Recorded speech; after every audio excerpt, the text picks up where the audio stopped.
بسم اللہ الرحمن الرحیم الحمد للہ رب العالمین والصلاة والسلام علی اشرف الانبیاء والمرسلین نبینا محمد وعلی آلہ وصحبہ اجمعین اما بعد السلام علیکم ورحمۃ اللہ وبرکاتہ۔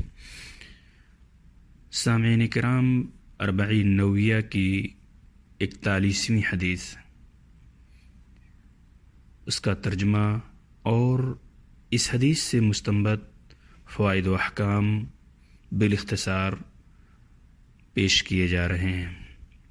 عن ابی محمد عبداللہ بن عمر بن العاص رضی اللہ عنہما قال قال رسول اللہ صلی اللہ علیہ وسلم لا يؤمن احدكم حتى يكون هواه تبعا لما جئت به حدیث حسن صحیح رویناہ فی کتاب الحجة باسناد صحیح۔ ترجمہ: عبداللہ بن عمر رضی اللہ عنہما سے روایت ہے کہ رسول اللہ صلی اللہ علیہ وسلم نے ارشاد فرمایا، تم میں سے کوئی اس وقت تک مومن نہیں ہو سکتا، ہو سکتا جب تک کہ اس کی خواہشات میری لائی ہوئی شریعت کے تابع نہ ہو جائیں۔ حدیث حسن صحیح ہے۔ ابو الفتح نصر بن ابراہیم مقدسی کی کتاب الحجہ میں بسند صحیح ہمیں اس کی روایت ملی ہے۔ سامعین کرام، اس حدیث سے معلوم ہوتا ہے کہ انسان اس وقت تک کامل مومن نہیں ہو سکتا جب تک کہ اس کی محبت رسول اللہ صلی اللہ علیہ وسلم کی لائی ہوئی شریعت کے تابع نہ ہو جائے، آپ کے دیے ہوئے حکموں سے، آپ کی لائی ہوئی شریعت سے محبت کرے اور آپ کی روکی ہوئی چیزوں سے نفرت کرے۔ جو حکم ہے اسے بخوشی مان لے اور جو منہیات اور محرمات ہیں اس سے رک جائے۔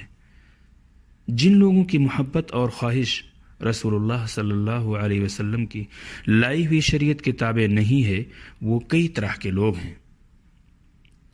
ایک قسم ان لوگوں کی یہ ہے جو پوری طرح آپ کی شریعت سے بیزار ہیں، ایسے لوگ کافر ہیں۔